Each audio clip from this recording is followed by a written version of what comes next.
Sales is something that you need, but your profitability is the priority. Okay? It's about being profitable. It's not about how much sales you have. Until right now, this very moment, contractors have always been on their own, not as tradespeople, but being alone and knowing how to take their business to the next level. They call us working class, they call us blue collar. They say that we don't have the smarts to become the business owner that we're meant to be. That is such bullshit. You have the ability. You're more than any of that. The question really is, where do you get the insights that you need specific to contracting to systemize your business so you can get your profits to pay for your freedom? I'm Andrew Houston. I'm going to show you how to make more profits, how to get more control, how to get more freedom in the simplest, quickest way possible without any of that bullshit. Welcome to the No Bullshit Podcast for Contractors. Listen up, level up, and if you learn something, like the video, subscribe to the channel, change your business, change your life. All right, Rockstars, welcome to another No Bullshit Podcast. You guys, the contractors out there. Look, this is part two of a two-part series. I'm back with Anna, our financial coach. And on the last episode, if you didn't listen to it, you know, we covered off some crazy ass insights for you guys on how to make sure you're pricing your jobs profitably. We covered off, you know, how to determine your break-even margin. Talked about like, how do you, what do you got to put on your quotes to actually make money? And we used, let me just share with you guys really quickly. So we covered out the pricing for profits calculator guides. This is a free guide, free tool. It's a killer tool. I'm just Rolodexing through it right now. We talked about, like I said, your break-even margin shows you how to calculate that. We went through an actual example of a profit and loss statement, otherwise known as an income statement, but we call it profit and loss statement because we're profit for contractors. We're not income for contractors. And we broke down how to use the tool, how to apply it to your business. So you guys could actually take that, pause the podcast, go back to it, and actually determine super quickly, effectively, and efficiently how you can determine what you got to put in your quotes to break even and to be profitable. So if you want that tool, we'll put a link in here to the pricing for profits calculator. But we're going to leverage what we talked about at the previous podcast, and let's touch in on what we're going to be talking about today, Anna. So welcome. Enough me yapping. Welcome. How's Anna doing? Thank you for having me. I'm doing great today. The sun's shining, so got to enjoy the weather.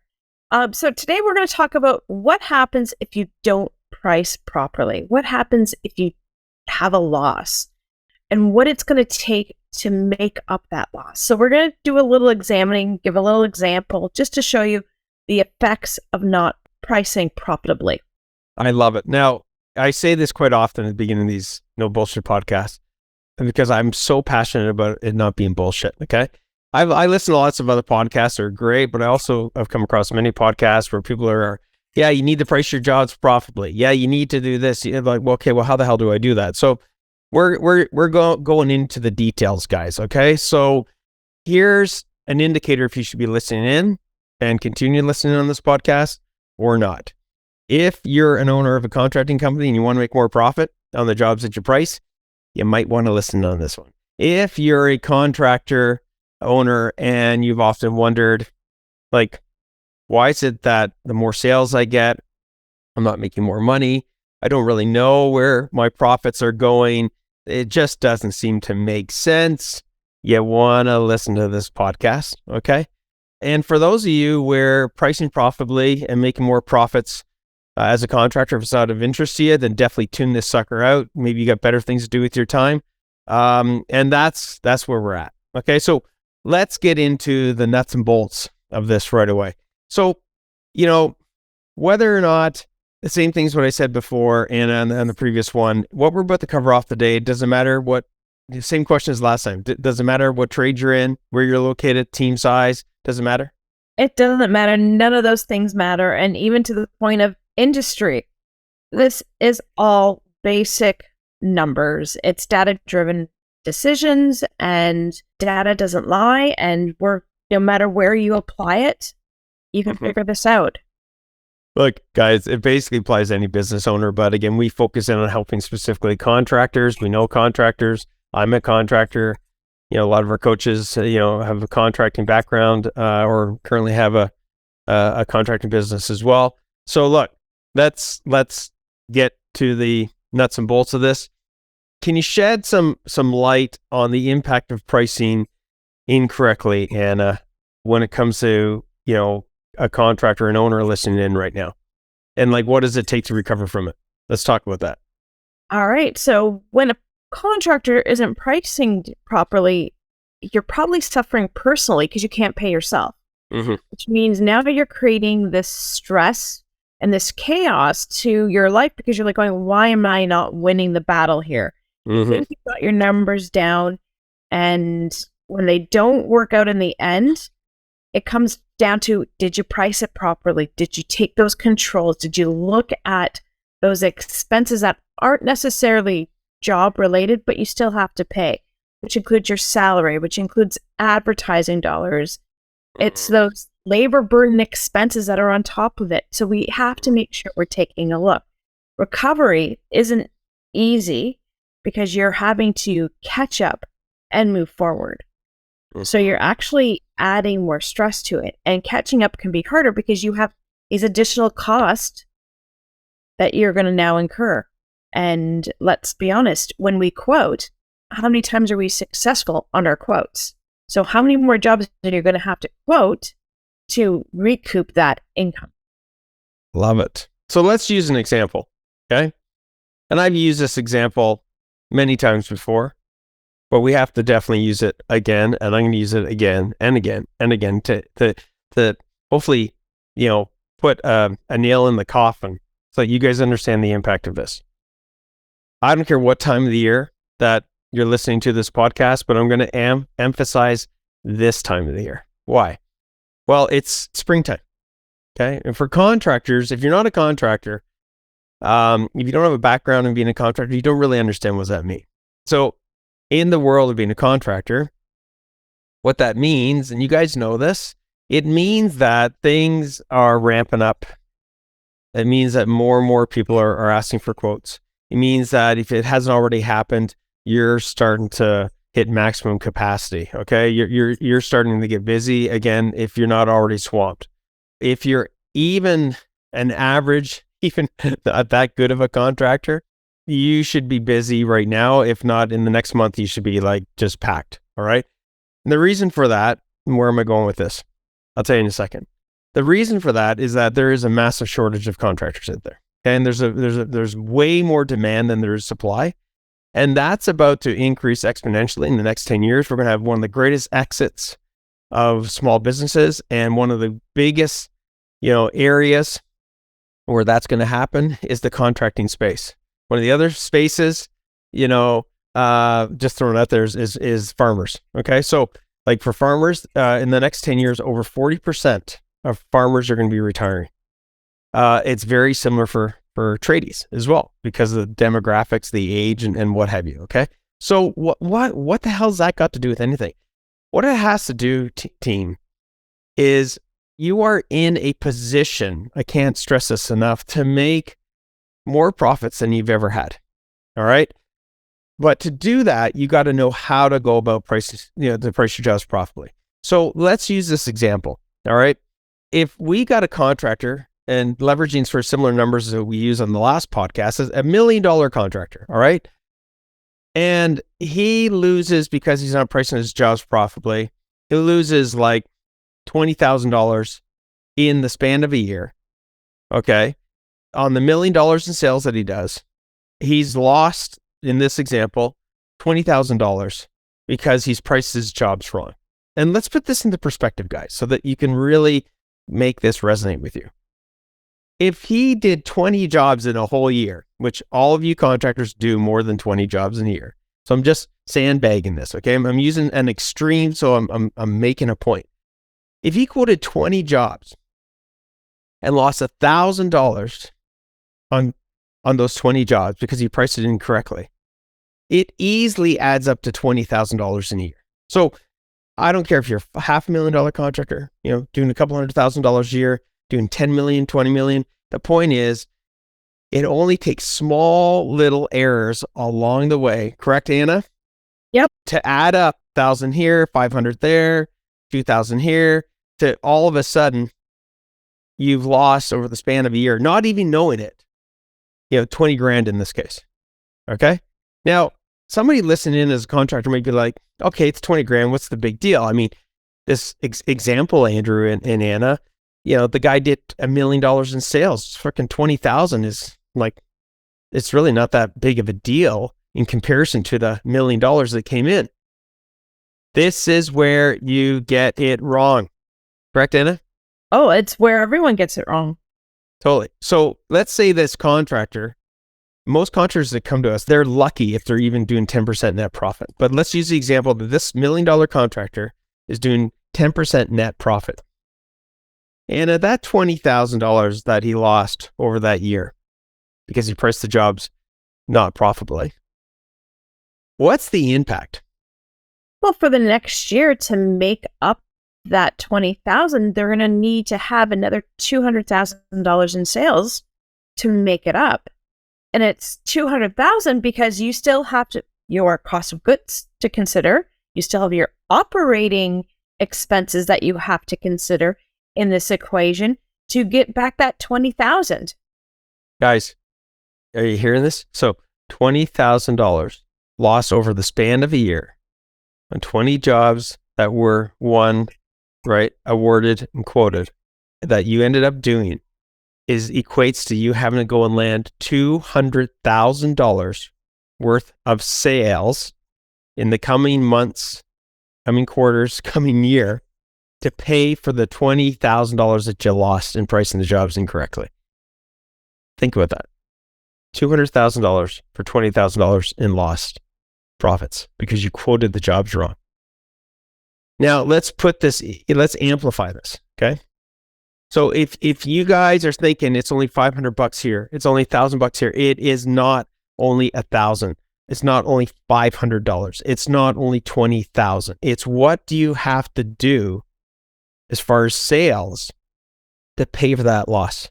Now, Anna, we look at that $200,000 in sales. What are some of the things, additional expenses associated with the $200,000 in additional sales?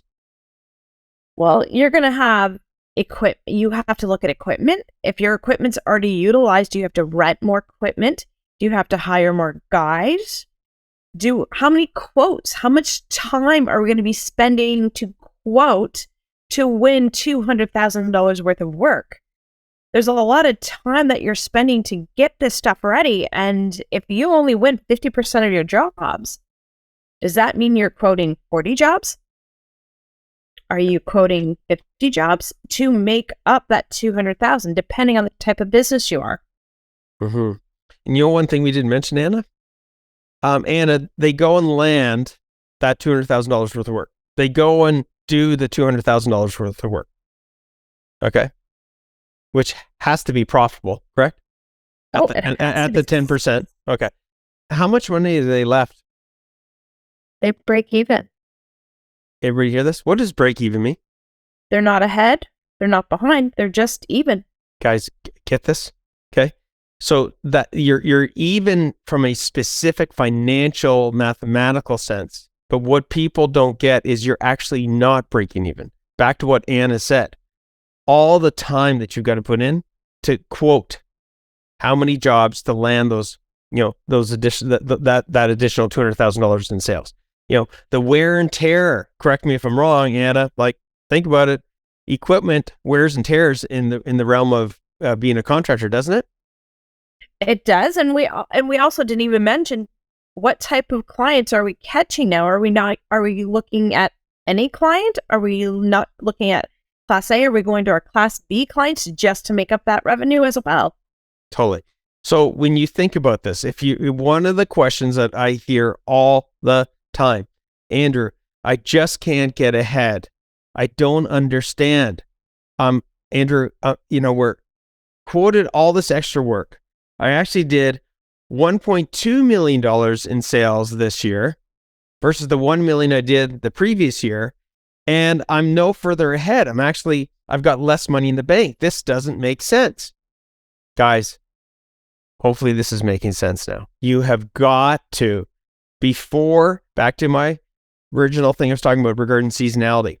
if you don't fucking nip this now, all that hard work you're going to do, okay, all that pedal to the metal, all that, your peak sales in the next 6 months, between now and even the end of the year, between now and September, is gone for nothing, less than nothing.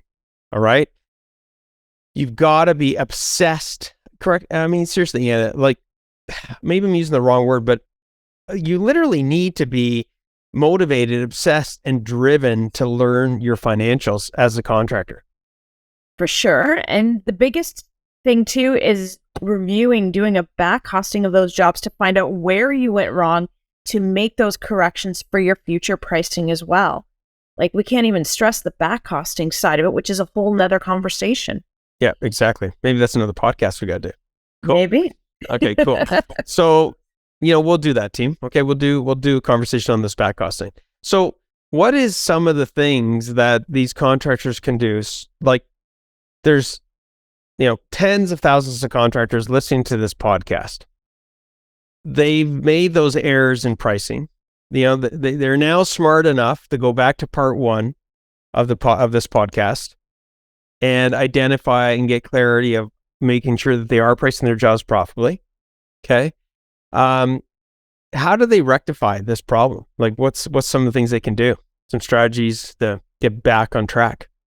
Biggest one is, can't fix the past, but let's move forward and make sure that costing is implemented right away. Because as we mentioned yesterday, once we've quoted something and it's agreed upon, you can't change the price. Mm-hmm. So you have to make sure moving forward, you're doing it right, because we can't go back. We can go back by making sure where we went wrong, we identify. Another big thing is looking at your numbers. Don't be afraid of your numbers. Let your numbers tell you those signs of where you're going off kilter. It's not just something that we just do today and just go, oh, I price it, we're good to go, don't need to watch. Mm-hmm. And then to gain, maybe proactively start increasing your prices to make sure we get some of that money recouped as well. So we can increase our price, increase that margin just to make back what we can. I love it. So, if I was coaching you, Mr. Business Owner, I'm going to give you like a little bit of an action plan. Let's work on a bit of an action plan here, Anna. All right? Yeah. Contractors listening to this podcast, they're like, oh my God, this resonates with me. I got to look into this. I got to go listen to part 1. Oh my God. Like, let's get into exactly where they can start. Okay. So the first place that I think they should start is they go back to the previous podcast, part 1. They grab their profit and loss statement, and they get what I call is clarity on the type of story. What do I mean? You want to know from that profit and loss statement. It's super simple, guys. Like, super, super simple. This is what I do. Anna, I don't know if you and I have ever discussed this, but because I'm not a bookkeeper, I don't have the expertise you do. I just look at things like I would almost back in the days of being a contractor. Is I take the profit and loss statement and I ask myself, is this a good story, an okay story, or is it a bad story? Or it could be like a fucking, like the burn the book story. Okay. Now, how do you do that? You grab your profit and loss statement. You print it off. Look right at the very bottom. A lot of people, okay, they're sort of inclined to start at the top, then go all the way to the bottom. In this case, I go right to the bottom. Why do I go to the bottom, Anna? Why would I do that? You want to see where you're sitting at. Are you in the red or are you in the black? That's it. Is this a good story? In simple terms, just the black and the white. Is this a good story or a bad story? Let's really even make it that simple. Okay. Mm-hmm. Now I'm going to start asking myself some questions. If it's a good story, you don't just turn the page, throw that P&L in the garbage, you go, woohoo! You go, what's causing it to be a good story? Why? Because you want to identify what's working so that you repeat success. Okay? If it's not a good story, it's a bad story. Now you got to ask yourself a very similar question. What's causing this to happen? All right. Now, I'm not going to get too geeked out here, but I'm just going to break this down for you. Now, when we deal with our champion CEOs, there are certain moments in time where we have to use our gut and our spidey senses, even though this is contradictory to the last podcast, which we focus on data-driven decisions. But there's a certain moment in time, it could be a very short window in time, where we're going to have to make some gut decisions, okay? Sort of spidey sense decisions as a contractor. And Anna might be like, what, Andrew? This is opposite of what we talked about in the previous one.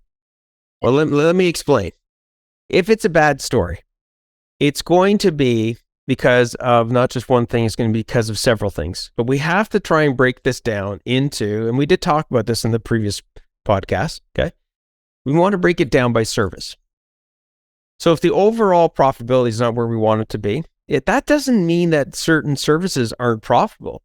It means that the total, your profit and loss statement is basically a total of the bottom line result you're getting from all these different products and services. So you want to look at what services are profitable, which ones aren't. Now, Anna, working with our champion CEO clients, and from an educational perspective, guides people through how to do that.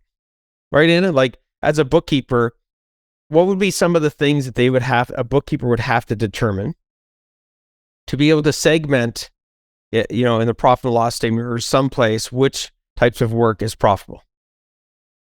Well, what you're going to do is you're going to actually take that profit and loss, and you're going to actually have a profit or loss for each product or service line.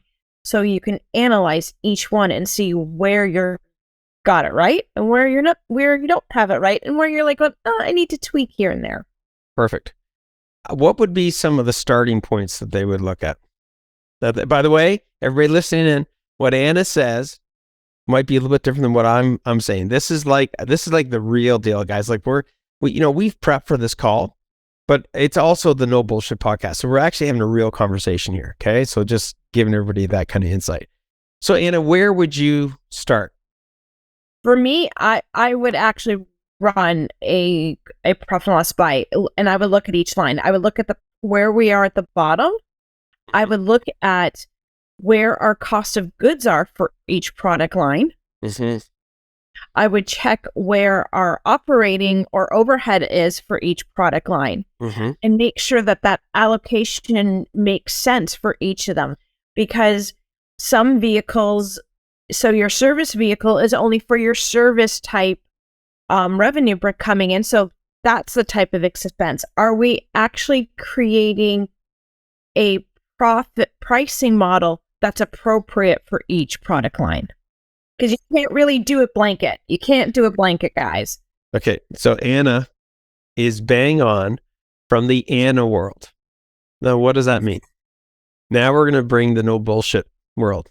Okay? Here we go, everybody. Anna wasn't prepared for this. I love this stuff because Anna's like, oh my God, Andrew, we didn't prep for this. This is, it's the real deal. How many of the champion CEOs that come to us, Anna, have the different products and services broken out as separate P&Ls? None. Huh. Interesting. So your theory, and I'm challenging you on this, your theory makes sense. The problem with your theory is none of them have it broken out this way.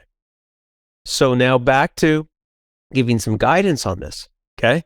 So you need to have a starting point, correct, Anna? You can't just go and if you're working with one of our champion CEO clients, we can't just go, okay, guys, magic wand, all the information's there. Oh, it's all broken down per different service, all the expenses. Yeah, that should be super easy.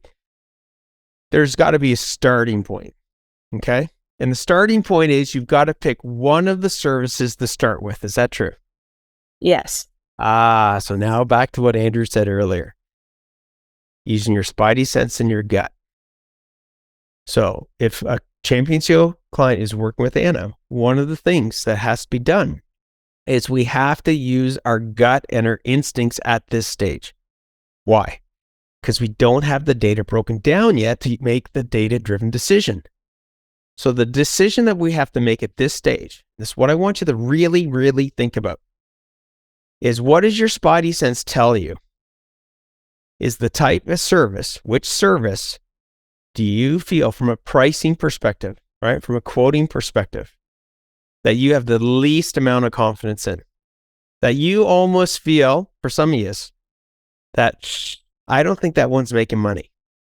Yeah, that one, we get a lot of, and so what are some of the indicators? Okay, let's just be clear where we're going with this. You've got to pick one of the services to start breaking it down in order to know if that service is profitable. Then you'd go to the next one, then you'd go to the next one. Correct, Anna?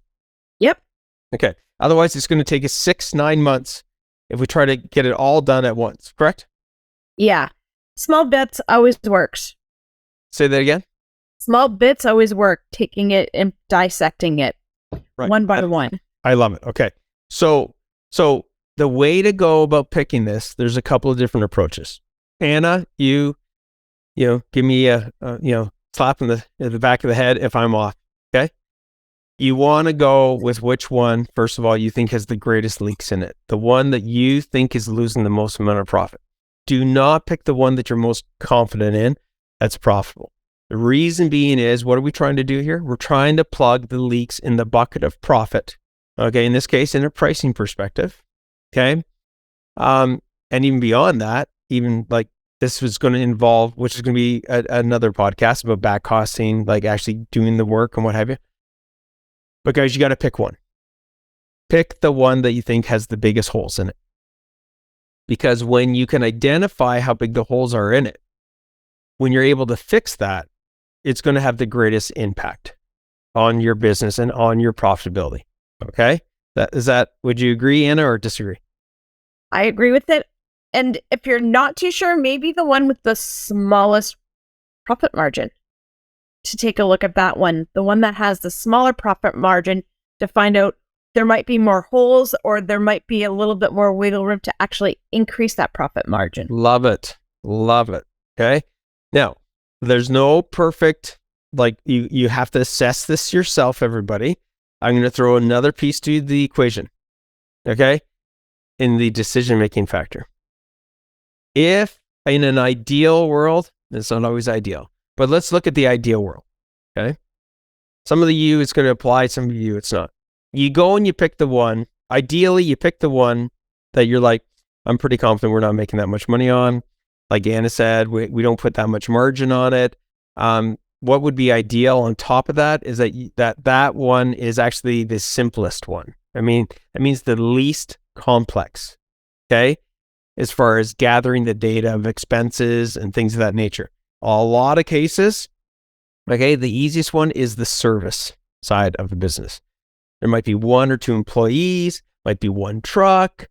They're jobs that get done in a day or a week. Okay, they're not these big 6, 9, 12-month projects that's going to take you, like, no offense, it's going to take you extra time to try and break that down because of the complexity where you got 20, 30, 40 guys on it and all that kind of stuff.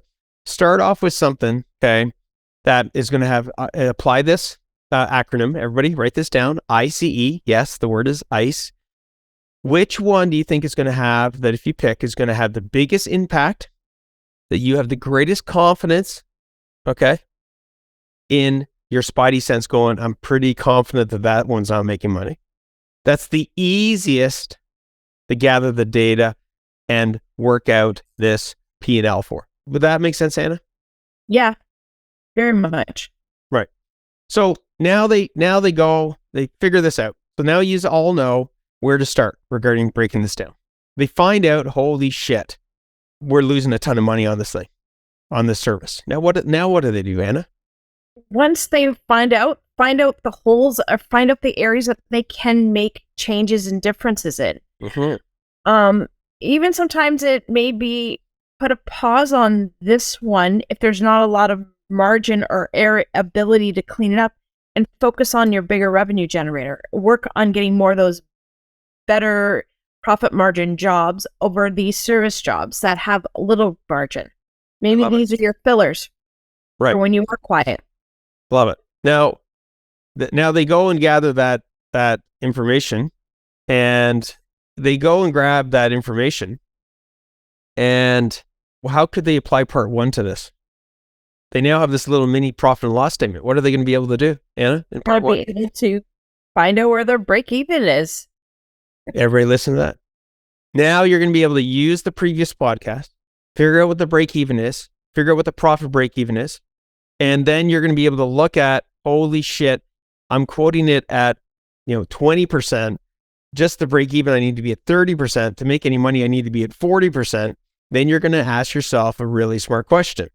And what's that question going to be? Something along the lines of, if I charge this at the level that makes me profit, is this something that's sellable? In other words, is there a market for this? Okay. Now, more times than not, you might think there's not a market for it. How are you going to know? You can test it. Right, Anna? Yep. You can test it. Guys, there's so many times psychologically that we as contractors think that we can't charge more. And how many of our clients, Anna, have raised their prices and life's great? Very many of them. And a lot of them sit there with the apprehension and go, I can't do this. And then when they do it, they win some, they will lose some. It's not a foolproof plan, but they win a lot more than what they lose. Guys, you get this? Okay. So now where do you go from here? Like, guys, we're giving you the freaking whole map here. Okay. Outside of, yes, you don't have all the tools and the systems at your fingertips. That's what our champion CEOs get. You don't have this expert being Anna guiding you through, but you've got the basic principles and an action plan laid out as to where to start. And then once that happens and you do that process, you do it for the next service, applying the exact same principles with the ICE. What's the next one that is going to have the biggest impact that you got the most confidence in changing? That's the easiest to apply, and you do it until you get through all of them. And I guarantee you, okay, what you tell me, Anna, what's the guarantee here? Like, what is for sure going to happen if they apply what we've covered off today and even on the previous podcast? What's going to happen? They're going to start making money. They're going to start paying themselves. I think that's the biggest thing, because I think a lot of our contractors don't pay themselves.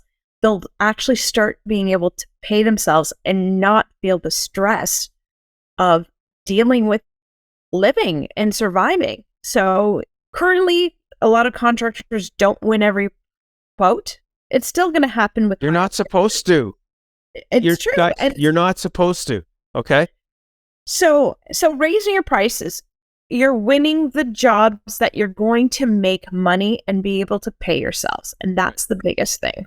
I love it. So let's start wrapping this baby up.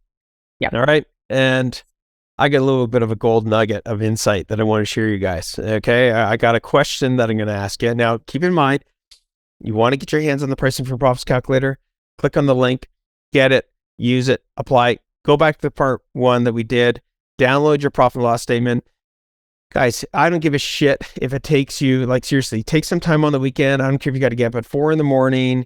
Within a couple of hours max, even an hour, but a couple hours max, you're going to get insights that you've never had on your contracting business ever before. Okay.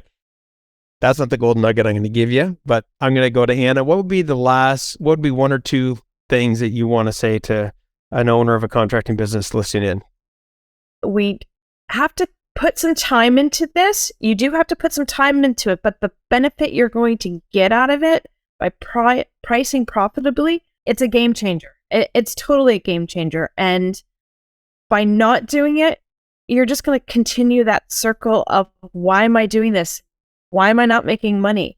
So the investment of time to do this is so small compared to the profits that you will be making. I love it. Like, seriously, just love this. So here's my little insight, wrapping this baby up. You've often heard me say, you can make a hell of a lot more profits, guys, in a lot of cases, doing less and making more. Okay? We talked about this in the previous part one. Talked about this before, but I'm going to put it in simple terms with this example. If you had to pick, and maybe you got more revenue than what I'm about to mention, maybe you have less, but I just want you to get the principle. If you had the choice, like just picture, we got this multiple choice question. You're making this decision. What you're about to select is going to impact your business for the life of the business. And what you're going to pick is going to impact you significantly on the personal front. Okay? I'm going to explain that in just a second. But this is the question. And here's the 3 multiple choices. Question goes like this. If you had to pick from these 3, which one would you pick? A $3 million contracting business at 10% net profit, a $2 million contracting business, that's B, $2 million contracting business at 15% net profit, or C, a $1 million contracting business at 30% net profit. What's the funny thing about all 3 of those? What's the common denominator, Anna, with all 3 of them? You're making the same amount of money. Son of a bitch. You're like, what? Yeah, you're making the same amount of money. Guys, hopefully you thought about picking C.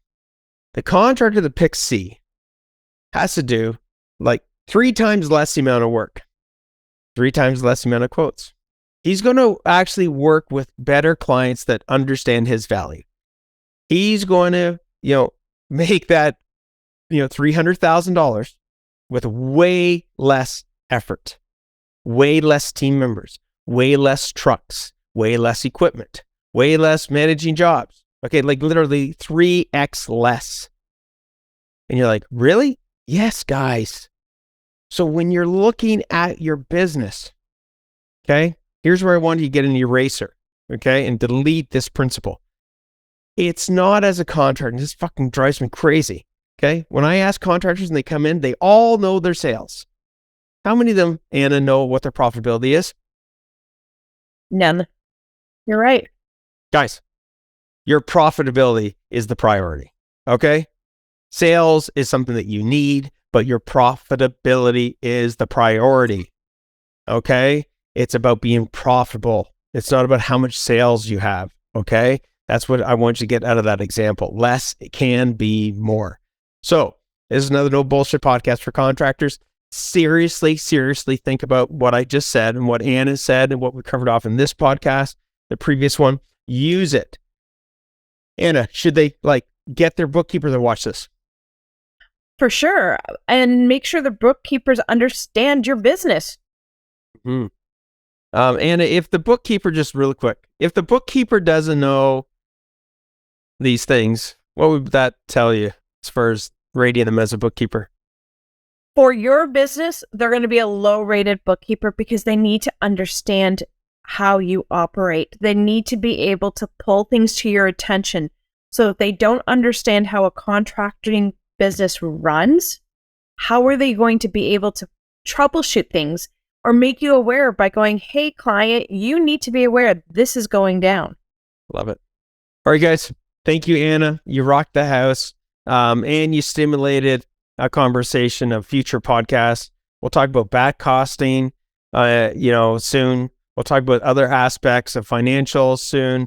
Maybe at some point we should also talk about reading a balance sheet. I know we talk about the profit and loss all the time, but we don't talk about the balance sheet. I think we should leverage, let's have a call about the profit and loss, the difference between that and a balance sheet, and some of the basic things of leveraging the balance sheet.